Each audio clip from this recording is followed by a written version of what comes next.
Islam not religion. Islam is the only one religion that makes sure to maintain your rights. Muhammad, peace be upon him, is our leader and commander.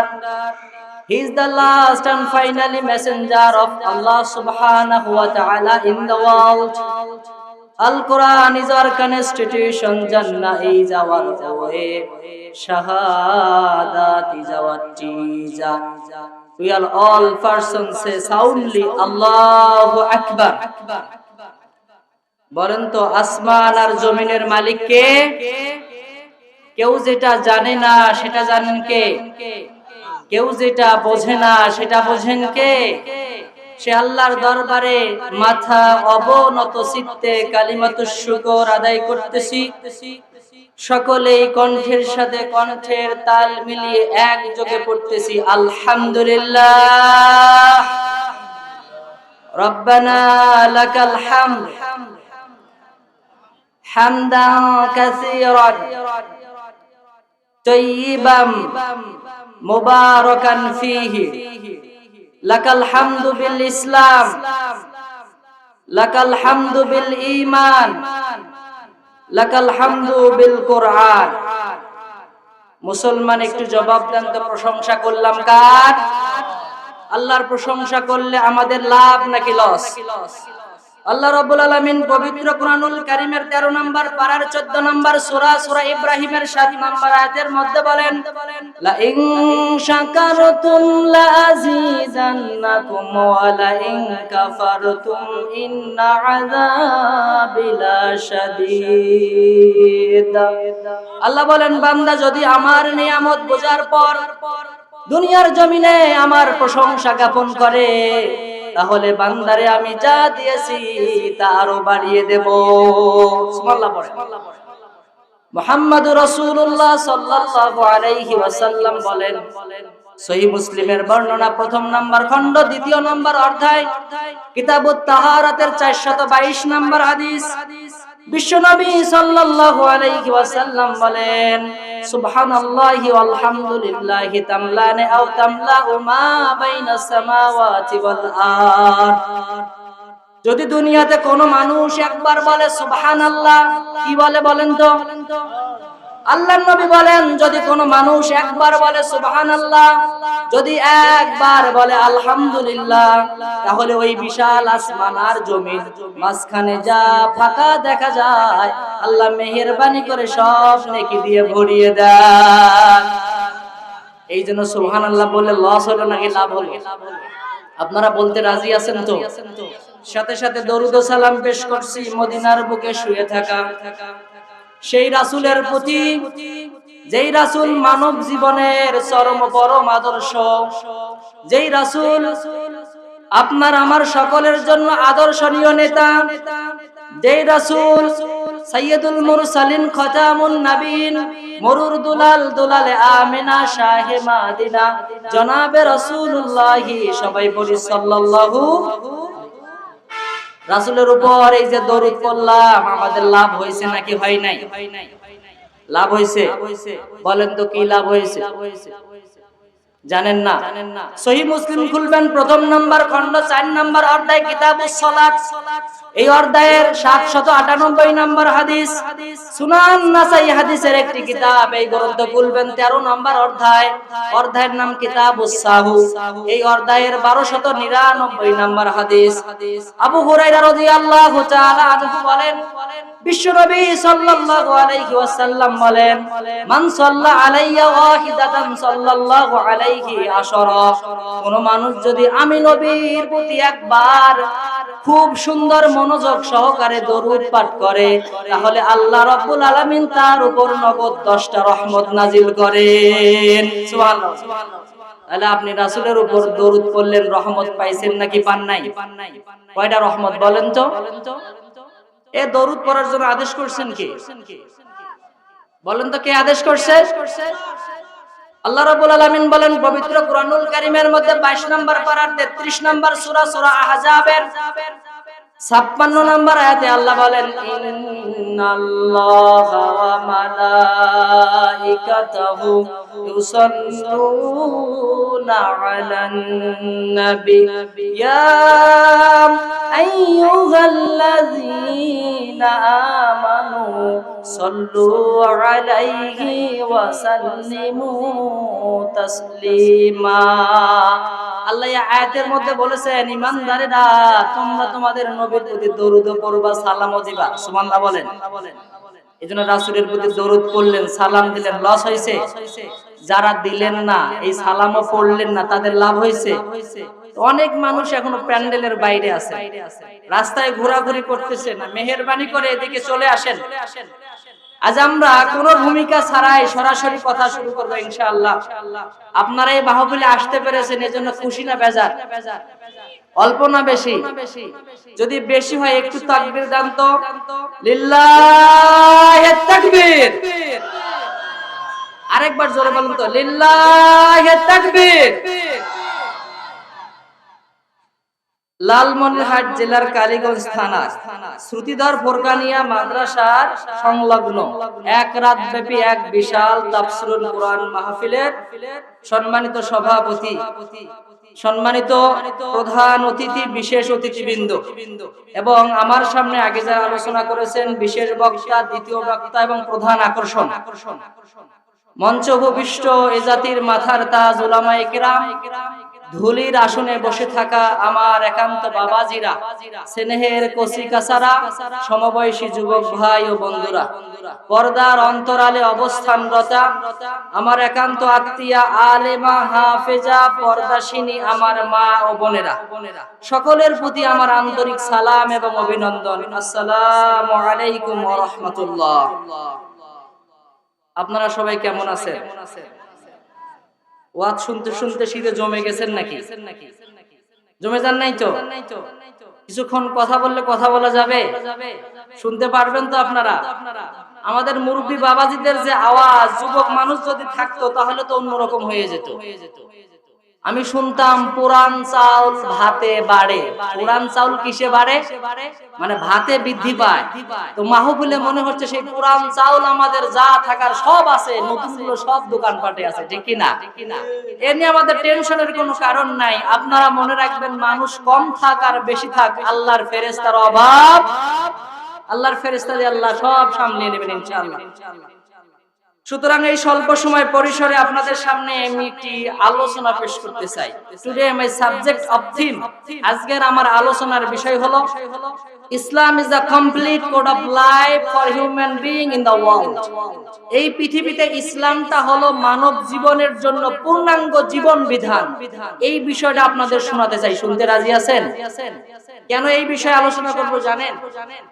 এই জন্য যে আমাদের এই সমাজ ব্যবস্থায় কিছু মানুষ মনে করে নামাজের নাম বুঝি ইসলাম। কিসের নাম? শুধু নামাজ পড়বো, বাস, দ্যাটস এনাফ, এর বাইরে আর ইসলাম নাই। কিছু মানুষ মনে করে ইসলাম মানেই বুঝি রমজান মাস আসলে শুধু রোজা রাখা। কিছু মানুষ মনে করে জুম্মার দিনে শুধু জুম্মাতে গেলেই বুঝি ইসলাম মানা। কিছু মানুষ মনে করে একটু দান খয়রাত করলেই বুঝি ইসলাম মানা। আসলে এই রকম করে বললে তাহলে তো ইসলামটাকে পূর্ণ মানা হলো না, আংশিক মানা হলো, ঠিক কি না? কিন্তু কুরআনুল কারীমে আল্লাহ সুবহানাহু ওয়া তাআলা বলছেন 6 নম্বর পারার 5 নম্বর সূরা, সূরা আল মায়েদার 3 নম্বর আয়াতে যে আল ইয়াউমা আকমালতু লাকুম দীনাকুম, আজকের এই দিনে আমি আল্লাহ তোমাদের জন্য দ্বীন ইসলামকে কমপ্লিট করে দিলাম। সুবহানাল্লাহ বলেন।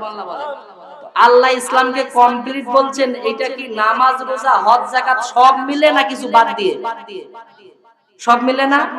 কিন্তু আমাদের দেশের রাজনৈতিক ব্যক্তিবর্গ তারা বলবে যে না, রাজনীতির সাবজেক্টটা আলাদা, এটা ইসলামের মধ্যে নাই। এই কথার আন্দোলন আছে না নাই? এজন্য আমরা আজকে একটু ক্লিয়ার জানবো। আপনাদেরকে আমি বলছি, Islam not just name of religion in the world. এই পৃথিবীতে ইসলাম কোন ধর্মের নাম নয়। কেউ যদি বলে ইসলাম একটি ধর্মের নাম, তখন আমার বক্তব্য হয় Islam not just religion in the world, but Islam is the only one religion that means sure to maintain your rights. বরং ইসলাম এমন একটা স্বতন্ত্র জীবন বিধানের নাম যার দ্বারা মানব জীবনের সার্বিক বিষয় আলোচিত হয়। সুবহানাল্লাহ বলেন। সুতরাং ইসলামকে আপনি একটা গণ্ডিতে বেঁধে রাখবেন, বেঁধে রাখা যাবে? আপনি বলবেন ইসলাম শুধু মঞ্চে থাক, মসজিদে থাক, মাদ্রাসায় থাক, এই চৌহদ্দির বাইরে যেন ইসলাম না যায়। আমি তাকে একটু বলতে চাই, please come here in this stage. আপনি স্টেজে আসেন, আমার পাশে একটু বসেন, আমি একটু কোরআনের পাতা থেকে আপনাকে একটু শোনাই ইসলামটা এই মসজিদ মাদ্রাসার বাইরে আছে নাকি নাই। ইসলাম বাইরে আছে না? আজ থেকে ১৫০০ বছর আগে মুহাম্মদ সাল্লাল্লাহু আলাইহি ওয়াসাল্লাম আয়ামে জাহিলিয়াতের যুগে দুনিয়ার জমিনে আসার পর ইসলামিক রাষ্ট্র কায়েম করার কারণে সেই সমাজের সকল অন্ধকার দূর হয়ে গিয়েছিল, ঠিক কিনা? বিশ্বনবী যখন আসলেন, খারাপ মানুষগুলোকে ভালো বানালেন, চোরগুলোকে সম্পদের পাহারাদার বানালেন, ডাকাত যারা তারা হয়ে গেল মানুষের পাহারাদার, যারা হলো বেঈমান, যারা ছিল কাফের তারা হয়ে গেল ঈমানওয়ালা, জান্নাতওয়ালা। কিসের বদলতে? ইসলামের কিসের বদলতে? সেই ইসলাম আজও আছে না নাই? তো সেই যুগে যদি ইসলাম রাষ্ট্রে চলে, এই যুগে ইসলাম রাষ্ট্রে চলবে না। এজন্য আমি প্রায় সময় বলে থাকি, সেই ইসলাম আজও আছে, সেই কোরআন আজও আছে, সেই মানুষও আজও আছে, ঠিক কিনা? শুধু আমাদের মানার ক্যাপাসিটি আজও সেই যুগের মতো নাই। এজন্য যদি আমরা আল্লাহ রাব্বুল আলামিনকে বলি, আল্লাহ তুমি ইসলাম সম্পর্কে আমাদের বলো, ইসলাম কি?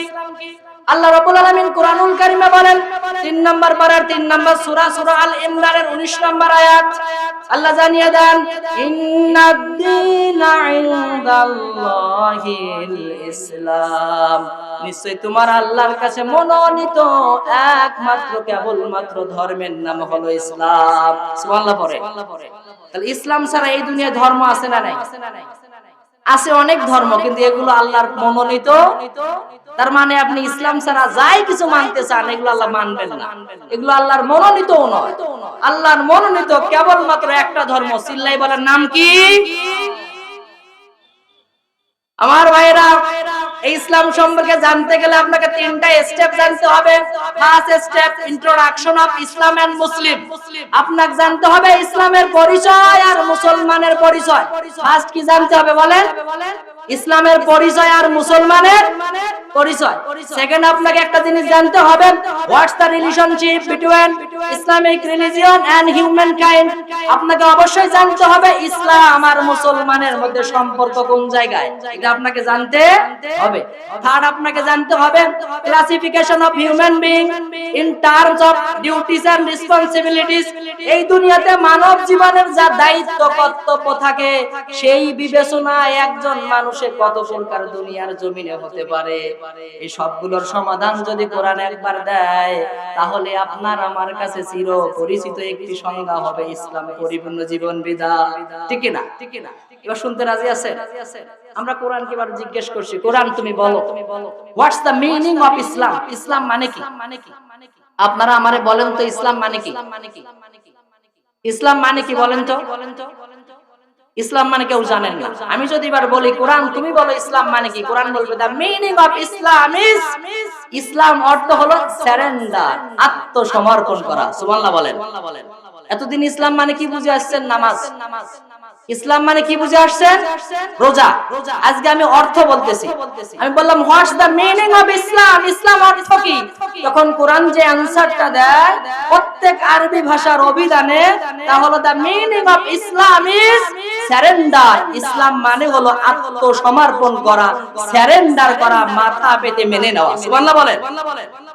কিভাবে মাথা পেতে মেনে নেওয়া হয়? আপনার আমার চির পরিচিত একজন নবীর নাম জানা আছে, নাম হলো ইব্রাহিম। চেনেন নাকি চেনেন না? নাম শুনছেন নাকি শোনেন নাই? এবার শোনেন ইসলাম কেমন করে হয়। ইব্রাহিম আলাইহিস সালাতু ওয়াস সালাম একদিন রাত্রিবেলা আকাশের দিকে তাকালেন। আকাশের দিকে তাকানোর পর তিনি দেখতে পেলেন আকাশের মধ্যে কিছু তারকা দেখা যায়। কি দেখা যায়? আমরা যদি এখন আকাশের দিকে তাকাই, কি দেখতে পাবো? তারকা। ইব্রাহিম আলাইহিস সালাম বলেন, তারকা যখন দেখলাম তখন মনে হলো দিস ইজ মাই লর্ড, এইটা বুঝি আমার প্রভু। এইরকম যখন ভাবনা চিন্তা আমার মাথায়, হঠাৎ করে দেখতে পেলাম তারকারাজির মাঝখানে বড় রকমের আরো একটা, এটার নাম কি? চাঁদ। কি নাম বলেন তো? ইব্রাহিম আলাইহিস সালাম বলেন তারকার থেকে এইটা একটু বড়। তখন আমার মনে হলো দিস ইজ মাই লর্ড, এইটাই আমার প্রভু হবে। এইটা একটু সাইজেও বড়, তারকার সাইজে সাইজে বড় দেখা যায় নাকি যায় না? ইব্রাহিম বলে এইটা আমার রব হবে। এমন যখন মাথার মধ্যে ভাবনা আমার, হঠাৎ করে তাকিয়ে আছি আসমানের মধ্যে, দেখলাম রাত্রি গড়ি গড়ি করে যখন শেষ হয়ে যাচ্ছে, শেষ বেলায় ভোরের আগে আগে ওই চাঁদও হারিয়ে গেল, ওই তারকাও হারিয়ে গেল। যায় কি যায় না? সকাল হলে তারকা থাকে, চাঁদ থাকে। ইব্রাহিম বলেন মানলাম আমার প্রভু হবে, রাত্রি বেলায় শেষ। যে কেমন প্রভু আমার ছেড়ে চলে গেল। খুব টেনশনে আছি। সকালবেলা পূর্ব দিকে তাকিয়ে থাকলাম, দেখলাম লাল রক্তিম বর্ণ ধারণ করে রাত্রে যেই রকম দেখেছে তার থেকেও সাইজে আরেকটা বড় পূর্ব আকাশে উঠতেছে। ওইটার নাম কি? কি নাম বলেন তো? ইব্রাহিম বলেন দিস ইজ মাই লর্ড, এইটা আমার প্রভু হবে। এইটার সাইজ আরো বড়। এটার সাইজ কি? তারকার থেকেও বড়, চাঁদের থেকেও বড়। একটু পরে যখন আরো সূর্য উপরে উঠলো, তখন তাপের পরিমাণ বেড়ে গেল। ইব্রাহিম বলেন এর ক্ষমতাও বেশি, অতএব এইটা হবে। এইরকম যখন ভাবনা চিন্তা করছেন, ইব্রাহিম আলাইহিস সালাতু ওয়াস সালাম বলেন একটু পরে দেখলাম সন্ধ্যা যখন হয়ে গেল, পশ্চিম আকাশে যাওয়ার পর ওই সূর্যটা অস্ত গেল। যায় কি যায় না? ইব্রাহিম আলাইহিস সালাতু ওয়াস সালাম বলেন আগে যা বললাম এগুলো থেকে মুখ ফিরাই নিলাম। ওই চাঁদও আমার রব হতে পারে না, ওই তারকাও আমার রব হতে পারে না, এই যে বিশাল সূর্য দেখলাম এইটাও আমার রব হতে পারে না। বরং আমার রব হবেন তিনি, যিনি সবকিছু বানাইছেন আর পরিচালনা করেন। সুবহানাল্লাহ বলেন।